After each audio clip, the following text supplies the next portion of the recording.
Morning guys, Carlos over here again. Just going to show you one more thing. I got to install the power steering and make sure the lines are ready to go before the power steering gets installed. And I do, just to let you know that the lines that do come from the power steering pump from the 95 Sonoma, the pressure line will work with the new power steering pump on a Chevy Silverado. So I'm just going to show you. Here we go.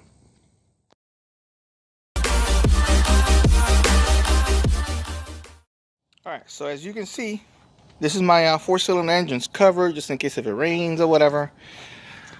What I ended up doing is just to show you that the actual power steering pump and the line that I have right here comes with it.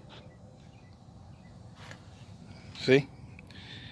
That's what came with it. So what I ended up doing is I ended up ripping the power steering reservoir because I couldn't get at it. So what I did was ripped it out and I was able to get access to it.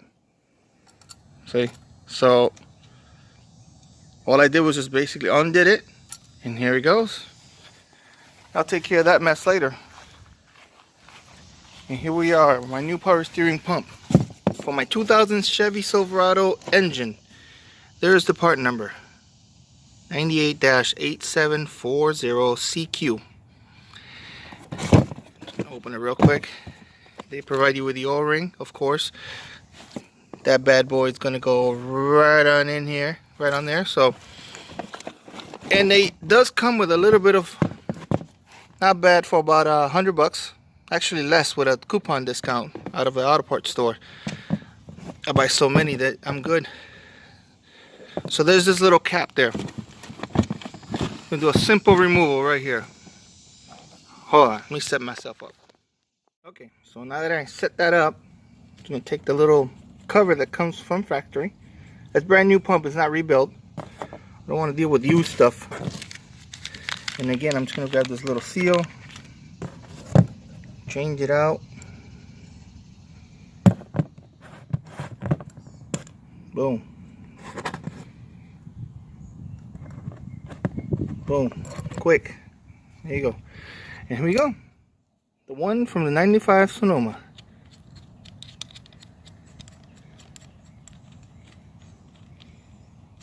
There you go. See, simple. It's already got the 90 that I'm looking for. I may have to do a couple bends, additional bends, just to kind of modify and make it fit. Alright, so now we're going to go to the engine and slap this bad boy in.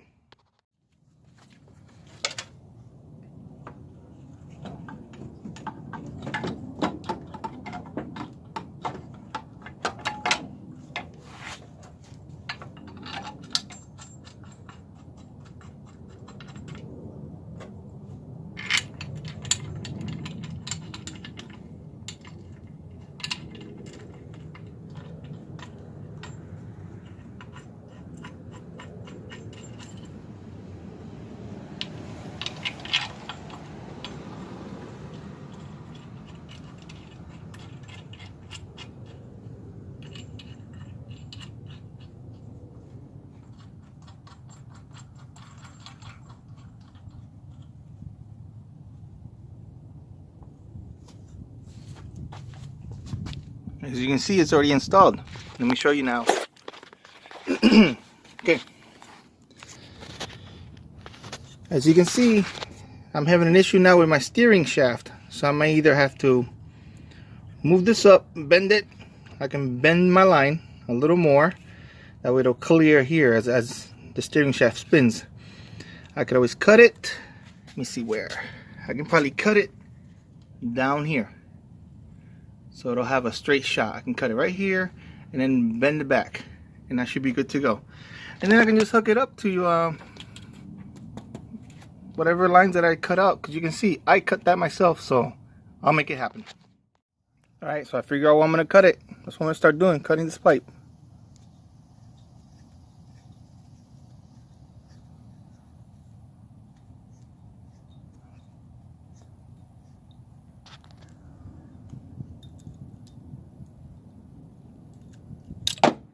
Done. Okay, so I got my pipe bender over here. So I know what kind of bends I gotta make. And let me show you.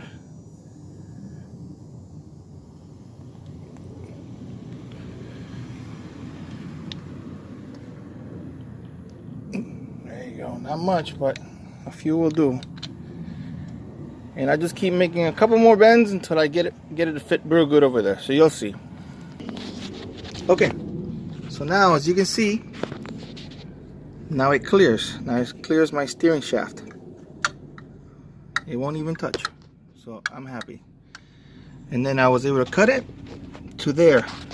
And I can always adjust it right there. And I can adjust the, here's my pressure line right here. Just got to take this one, bend it, tweak it over here, and somehow make it work. Compression fitting or something that's not going to leak. And then I should be done with that. Should be fairly easy. This one is just a return line, so it's just a hose, a clamp out to the cooler in front of the radiator, and then we're good. So now I'm going to move on to the clutch master cylinder. Alright, so now, like I said, that's where it's going to go, that hole.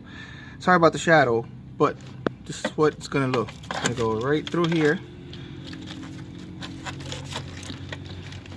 And I already did the holes. I already pre-drilled the holes to be ready to go. See that line? That's the line for my transmission. So I need to connect that into here.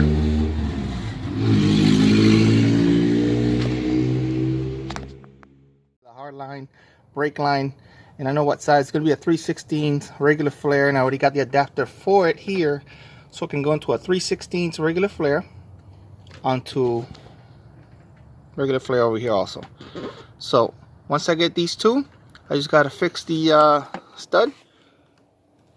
Take these studs, cut them out, bolt it, should be good to go. Then I got to take the stud, the rod that's inside, and I got to connect it to my pedal, clutch pedal. And once I connect that to my clutch pedal, we're good.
Alright guys, we got something else now. This is the factory stock radiator for that 95 GMC Sonoma.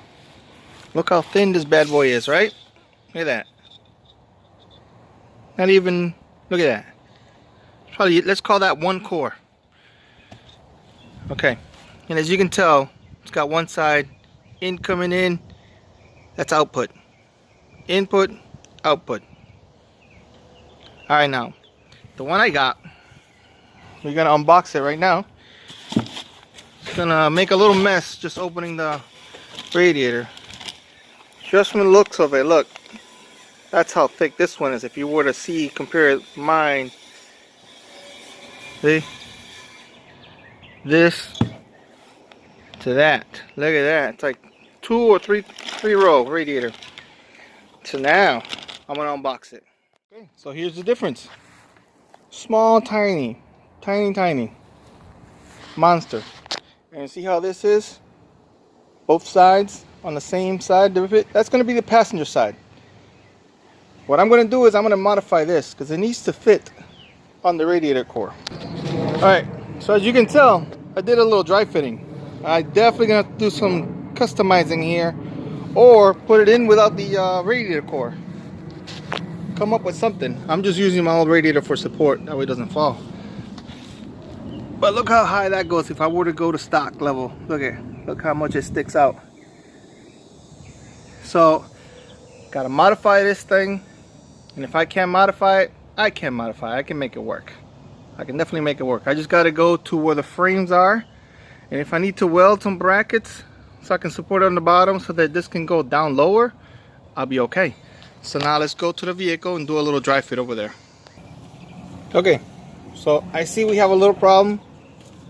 It's actually gonna, in between the frames, it's actually resting on top of the frames. I can probably cut it down, but then I'll have to modify the front frame where the bumper is and all that stuff. And another issue, it's way taller than the hood line. That's good. Way taller than the hood line. So I'll figure something out, bring it back, bring it at an angle, tilt it forward at an angle, something, figure something, because I want to put electric fans on this thing in here.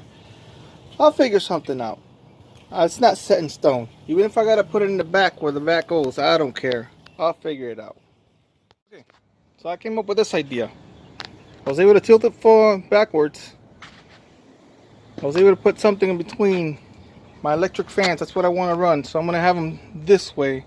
I got to dry fit the grill, see how it's going to look. And show you from the back. It is going to clear the belts. See? It's not good. The belts are going to come this way. And it won't touch and won't hit. There's plenty of space. From the looks of it, the water pump is the only thing that's sticking out the most, and that's good. It's just a piece of cardboard that I got there so I won't damage the fins on the radiator. But I think that's gonna work. It is gonna clear the hood. Let me see. Yeah, it's gonna clear the hood. I'm gonna go do a dry fit right now, close the hood on it.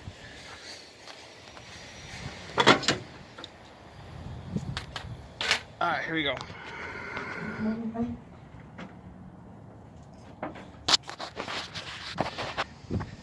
Yep, it's gonna clear it. I can clean that bracket, I can clean that support there. But other than that, it's gonna fit. It's gonna fit. Plenty of room. Plenty of room. Yeah, I think the cap is gonna be great too. Let's see. Alright, so it's gonna work. Now you gotta bring the grill and make sure it's not gonna hit here. Because then I can just take the radiator core support out and don't need it. Just cut what I need for the headlights and we're good. So here we go. Okay, here we go. That's with the grill on. Headlights. Can't hardly tell, won't hit. I just have to find a way how to mount the grill to this. I'll figure it out. Yeah, so the hood closes. And guess what? That's what's gonna happen. Again, like the channel says, make it custom. It is gonna be custom.